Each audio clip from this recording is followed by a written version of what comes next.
앞뒤 좌우분과 함께 반갑습니다. 네, 함께 인사하겠습니다. 반갑습니다. 네.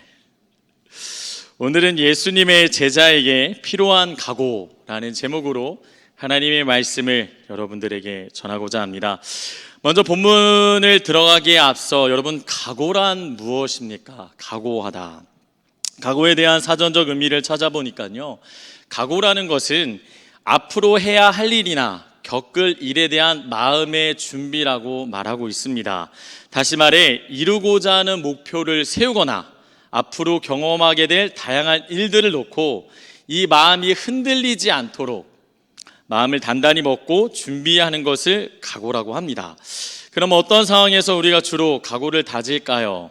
다양한 일들이 있죠. 학생들 같은 경우는 학교 진학을 목표로 두고 각오를 다지기도 하고, 취준생들, 취업을 준비하는 친구들은 취업을 준비하기에 앞서 각오를 다지기도 하고, 또 건강을 갖고 싶은 사람들은 건강해지고자 마음을 다잡기도 하고 자기의 몸을 가꾸기도 합니다. 이 밖에 여러 가지 상황 속에서 원하는 목표를 두고 각오를 다지게 되죠. 또 그 밖에 그와는 달리 어떠한 새로운 경험들, 즉 군대 입대를 앞두고 있거나 아니면 대학 생활이라든가 아니면 이렇게 자녀를 품게 되거나 여러 가지 일들 속에서 내가 앞으로는 이렇게 해야지, 열심히 해야지, 포기하지 말아야지, 내가 잘 준비해야지 등등과 같은 마음의 각오를 다집니다. 분명한 것은 이러한 각오는 목표를 이루거나 새로운 일을 경험할 때에 상당히 도움이 된다는 거예요. 그런데 이러한 각오가 세상에서만이 아니라 예수님의 제자로 살아가는 모든 사람들에게도 필요하다는 것입니다. 단지 마음 내키는 대로 교회를 다니거나 종교를 기독교로 두는 것 말고, 그렇게 가벼이 교회 생활하는 것 말고 진짜 예수님의 제자로 살아가고자 한다면 우리는 각오를 해야 한다는 것이죠. 그럼 예수님의 제자로 살고자 하는 자에게는 어떠한 각오가 필요할까요? 본문 말씀을 통해서 예수님의 제자에게 필요한 각오가 무엇인지 살펴보고자 합니다. 세 가지가 있는데요. 예수님의 제자에게 필요한 각오, 첫 번째는 예수님의 제자는 세상과 타협하지 않을 각오가 필요합니다. 세상과 타협하지 않을 각오요. 34절 말씀 함께 읽겠습니다. 내가 세상에 화평을 주러 온 줄로 생각하지 말라. 검을 주러 왔노라. 아멘. 오늘 본문 말씀을 보니까 처음부터 조금은 당황스러울 수밖에 없는 말씀으로 이야기를 시작합니다. 예수님은 자신을 따르는 제자들에게 자신이 세상에 화평을 주러 온 것이 아니라고 말씀을 하십니다. 이것이 충격적인데요.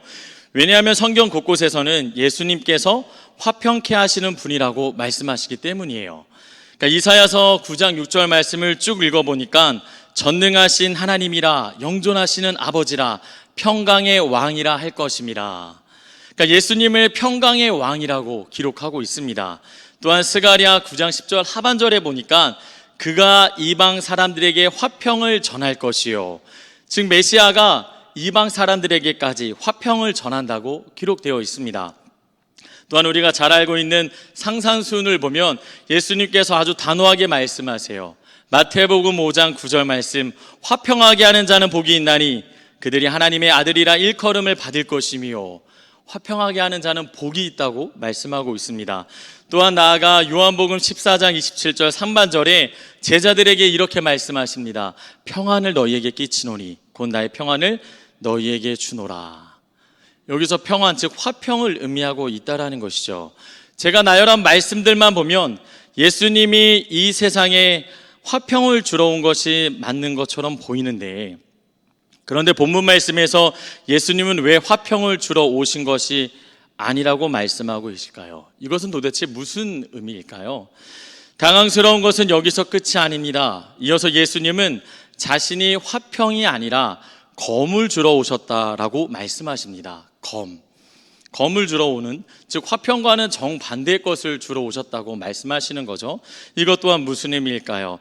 성경에서 이 검에 대한 단어가 쓰인 곳이 있는데요, 동일한 단어가 마태복음 26장 52절에 쓰입니다. 어떠한 때 쓰이냐면, 예수님께서 잡히시던 날 밤 예수님을 잡으러 온 자들 중에 있던 대제사장의 종 말구의 귀를 자른 말구의 귀를 베드로가 잘랐는데요. 그때 예수님께서 베드로에게 네 칼을 도로 칼집에 꽂으라. 칼을 가지는 자는 다 칼로 망하느니라라고 말씀하셨습니다. 그러니까 여기서 분명히 검은 부정적인 은어로 쓰이고 있다라는 것이죠. 그런데 오늘 본문에서는 예수님 자신이 검을 주러 오셨다라고 말씀하고 있는 것입니다. 이뿐만이 아닙니다. 예수님은 더 나아가 이 검의 어떤 기능을 이야기하십니다. 35절 말씀, 내가 온 것은 사람이 그 아버지와 딸이 어머니와 며느리가 시어머니와 불화하게 하려 함이니. 아멘. 즉 검은 불화를 일으킨다라는 거예요. 그러니까 예수님께서 이 땅에 오신 이유가 불화하게 하려 함이라는 것이죠.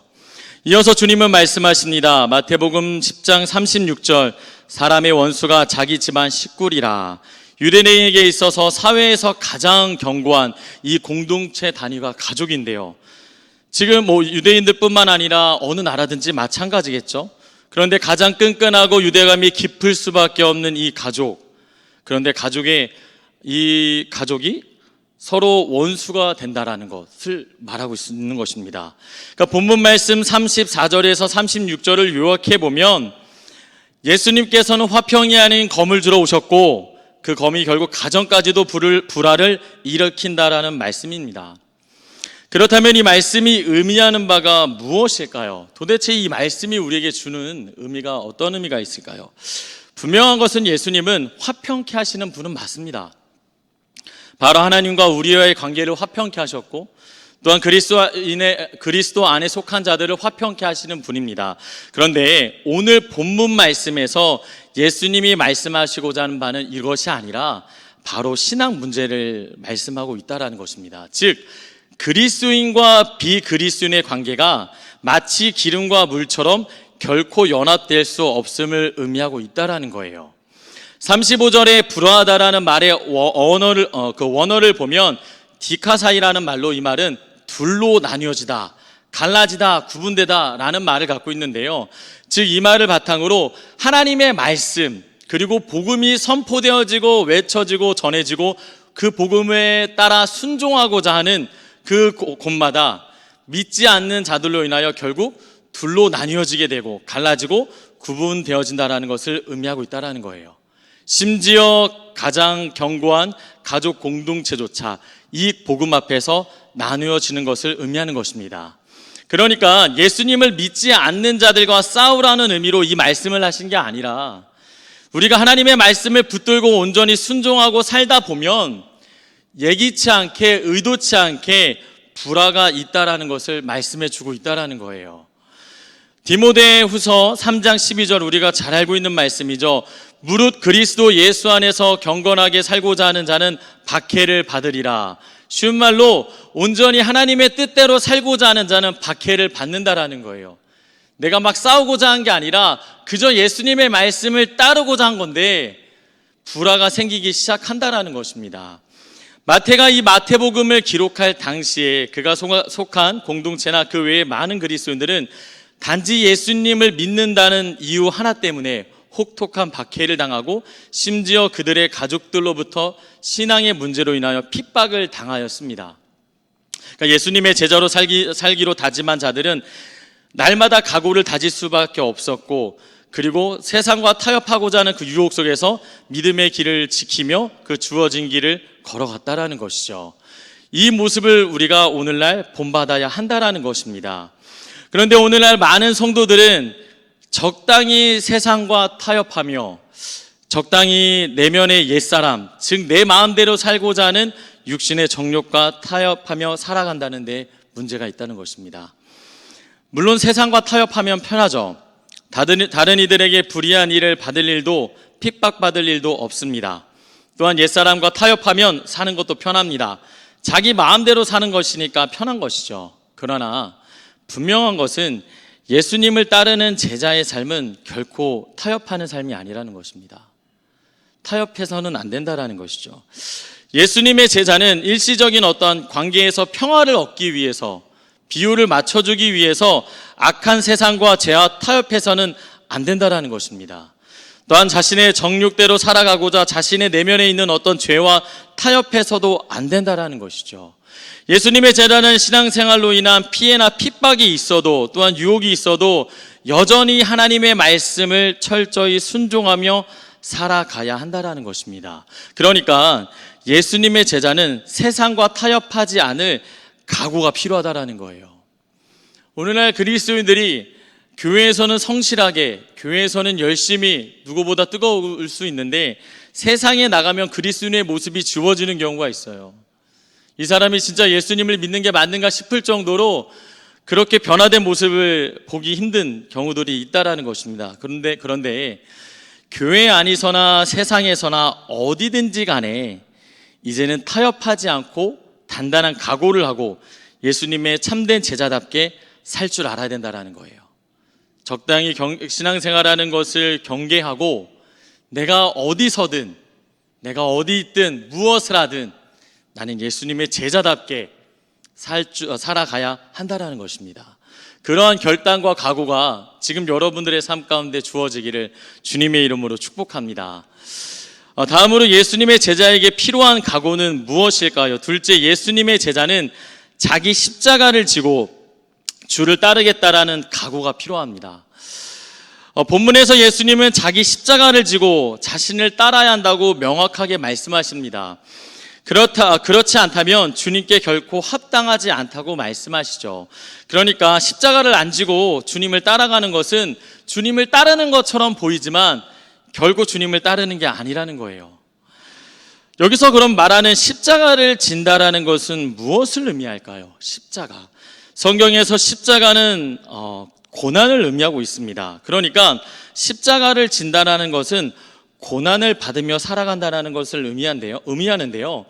그럼 예수님의 제자가 겪게 되는 모든 고난이 십자가일까요? 물론 그렇지는 않습니다. 자신이 겪게 되는 모든 고난이 십자가를 의미하는 것은 아니에요. 왜냐하면 자신의 실수나 잘못, 죄로 인해서 고난을 받을 수 있기 때문입니다.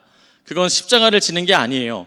그렇다면 진정한 의미에서 십자가를 진다라는 것은 무엇을 의미하냐면 십자가는 신앙을 버리면 겪지 않아도 될 불이익이나 핍박을 의미하고 순전히 예수님을 믿기 때문에 겪게 되는 모든 고난을 의미하는 것입니다. 예를 들면 사람과의 관계 속에서 이 사람이 예수님을 믿는 사람을 싫어해요.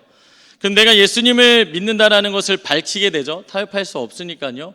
그럼 이 사람으로부터 오는 어떠한 불이익, 어떤 불이익들, 불편한 시선들, 그런 것들 하나하나가 사실은 주님을 따르는 십자가를 지고 살아가는 모습이라는 것입니다. 사랑하는 성도 여러분, 앞서 말씀드린 것처럼 세상과 타협하지 않고 하나님 말씀에 온전히 순종하는 삶을 산다면 우리는 분명 어려움이 생길 것입니다.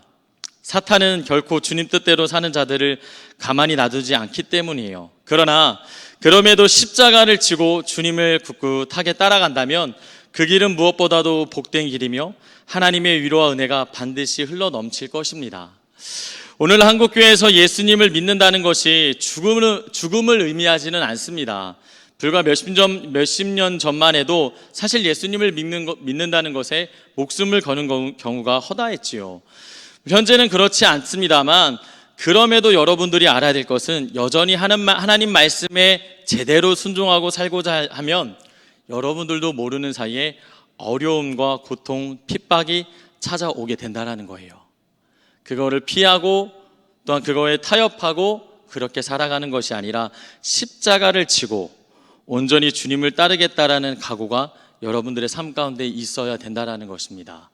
예수님의 제자로서 그 십자가를 지겠습니다라는 고백이 있어야 된다는 것이죠. 저희 교회 청년의 이야기를 좀 하고자 합니다. 저희 청년 가운데 현재 가족의 반대에도 불구하고 교회를 다니는 친구가 있습니다. 다녀도 되고 안 다녀도 되고가 아니라 정말 다니면 안 되는, 부모님께서 반대하시는 가운데 있는 청년이 있습니다.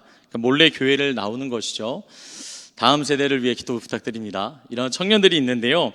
어느 날 제가 그 청년에게 이렇게 물었어요. 누구누구 청년, 이제는 부모님께서 교회 다니는 거 알고 계신가요? 시간이 어느 정도 흘렀으니까 알고 계시겠다 싶어서 물어봤는데 그러자 그 청년이 아직 모르십니다 라고 대답을 했습니다. 그래서 제가 그럼 알게 되시면 당분간 나오기 어려울 수도 있겠네요 라고 이렇게 물어봤어요. 그런데 그 청년이 저에게 아주 후에 대답을 내놨습니다. 가족과 연이 끊어져도 저는 교회 나올 것입니다. 그렇게 마음을 먹었습니다. 저는 이야기를 듣는데 이 고백이 너무 귀하게 느껴지는 거예요. 이 친구의 이 고백이 갑작스럽게 생긴 게 아니었거든요. 처음에 신앙생활할 때는 이런 고백을 할 수 없었어요. 그러나 이곳에서 신앙생활을 하고 오랜 시간 지나고 나서 이 청년은 누구보다도 자신의 십자가를 지고 주님을 따를 각오를 하고 있었다라는 거예요. 내가 어떠한 일이 있어도, 어떠한 불이익이 있어도, 어떠한 어려움이 있어도 나는 따라갈 것입니다 라고 고백했다라는 것이죠. 사랑하는 성도 여러분, 여러분도 예수님의 참된 제자로서 여러분 각자의 삶 속에서 주어진 이 십자가를 지고 예수님을 따르시기를 주님의 이름으로 축복합니다. 그 따르는 자에게 놀라운 축복이 있기를 바랍니다. 마지막으로 예수님의 제자에게 필요한 각오는 무엇일까요? 세 번째로는 예수님의 제자는 그 무엇보다, 그 누구보다 주님을 더 사랑하겠다라는 각오가 필요합니다. 37절 말씀, 아버지나 어머니를 나보다 더 사랑하는 자는 내게 합당하지 아니하고 아들이나 딸을 나보다 더 사랑하는 자도 내게 합당하지 아니하며. 아멘. 우리가 잘 알고 있는 너무나도 친근한 예수님이 이 말씀을 하실 때에는 아주 단호하게 그리고 아주 분명하게 확실하게 말씀하십니다. 그 무엇보다 그리고 그 누구보다 그 누구보다 주님을 더욱 사랑해야 한다고 말씀하고 계시다라는 것이죠. 물론 예수님께서는 아버지나 어머니나 자녀들을 사랑하지 말라는 의미가 아닙니다. 사랑해야죠. 품어야죠. 섬겨야지요. 은혜를 베풀어야죠. 그러나 우리는 참된 제자로 살기 위해서 그 무엇보다 그 누구보다 주를 더 사랑해서는 안 된다라는 것입니다. 주님을 더 사랑해야 된다라는 것이죠. 누가복음 18장을 보면 한 부자 청년이 예수님을 찾아왔습니다. 이 청년은 영생을 얻는 길을 찾고자 예수님께 왔으나 자기를 포기하지 못함으로 이 재물로 인하여 예수님께 합당한 자가 되지 못하고 돌아갔습니다. 그는 망설여졌다라는 것이죠. 그 무엇보다 예수님이 우선되지 않음을 이야기하고 있습니다.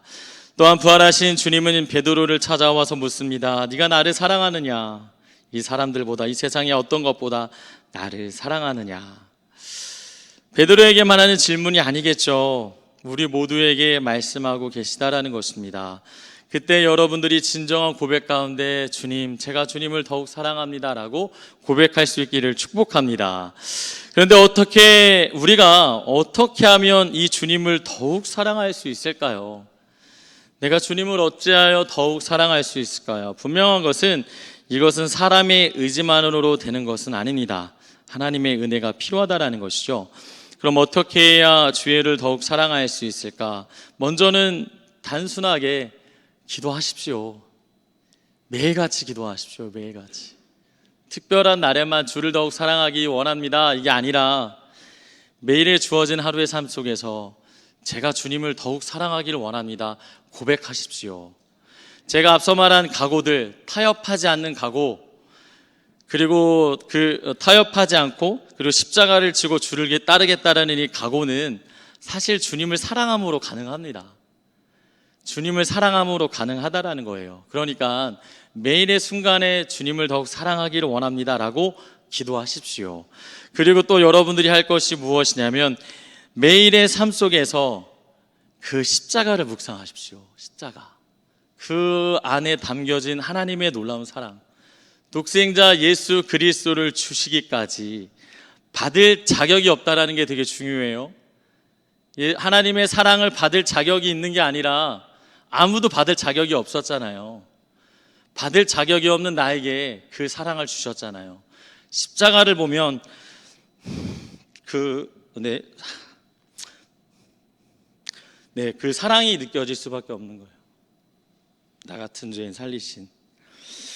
그리고 십자가에는 자신의 생명까지 아깝게 여기지 않으시고 사랑하시는 주님의 사랑이 담겨 있습니다. 여러분, 십자가를 생각할 때 아무런 마음에 감흥이 없으면 안 돼요. 십자가를 묵상할 때 놀라운 은혜가 느껴질 것입니다. 주님, 우리에게 일부가 아니는 전부를 내어주셨습니다. 전부를 주신 주님은 우리에게 동일하게 요구하십니다. 너희 마음과 뜻과 힘을 다하여 목숨과 정성을 다하여 주를 사랑하라. 이 말씀에 순종할 수 있는 여러분 되기를 주님의 이름으로 축복합니다. 말씀을 마치고자 합니다. 사랑하는 성도 여러분, 예수님의 참된 제자로서 지금 이 순간 각오를 다지십시오. 세상과 타협하지 않을 각오, 주님 제가 세상과 타협하지 않기를 원합니다. 그 각오를 다지시고, 또한 주님 나에게 주신 내가 이 십자가를 지고 주님을 따르기를 원합니다 라는 그 각오를 다지시고, 그리고 그 무엇보다 그 누구보다 주를 사랑하고 섬기겠습니다 라는 이 각오를 다지시기를 바랍니다. 이 각오와 이 고백 속에 주님이 여러분들을 도우십니다. 주님이 여러분들을 붙들어 주실 거예요. 그 은혜를 기대하며 살아가는 여러분 되기를 주님의 이름으로 축복합니다. 기도하겠습니다. 주님 감사합니다. 참된 제자로서 살 수 있는 이 귀한 길을 하나님 열어주셔서 감사합니다. 네, 하나님, 우리도 모르게 적당히 세상과 타협하고 적당히 나의 육신의 정욕을 타협하며 살아가지는 않았는지 우리의 삶을 되돌아봅니다.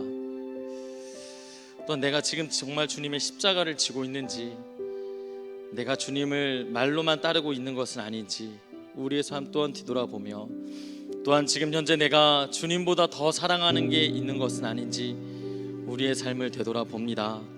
주님, 우리를 불쌍히 여기시고 주님 우리를 붙잡아 주시옵소서. 말로만이 아니라 행함으로써 참된 제자의 삶을 살아갈 수 있는 저희들 모두가 되게 하여 주시옵소서. 변함없이 저희를 사랑하여 주심에 감사드리며 거룩하신 예수 그리스도의 이름으로 기도드리옵나이다. 아멘. 우리 함께 내 구주 예수를 더욱 사랑 함께 고백하겠습니다.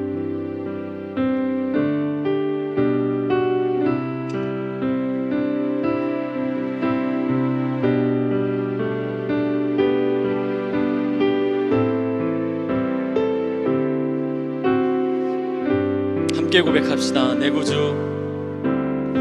내 구주 예수를 더욱 사랑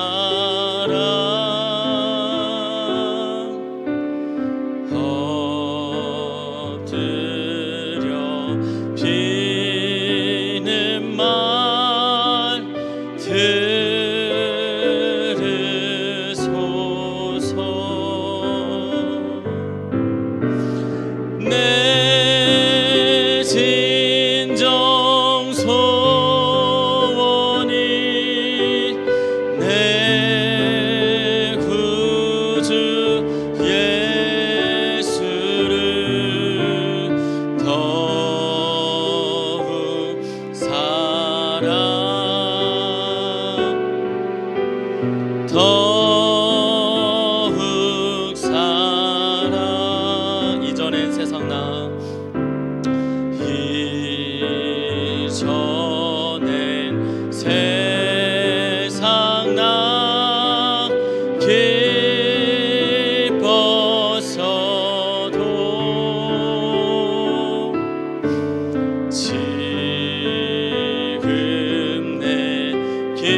시간 함께 기도하겠습니다.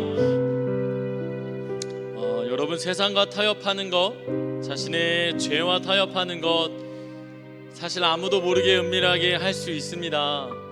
그래서 더 위험하고 더 무섭습니다.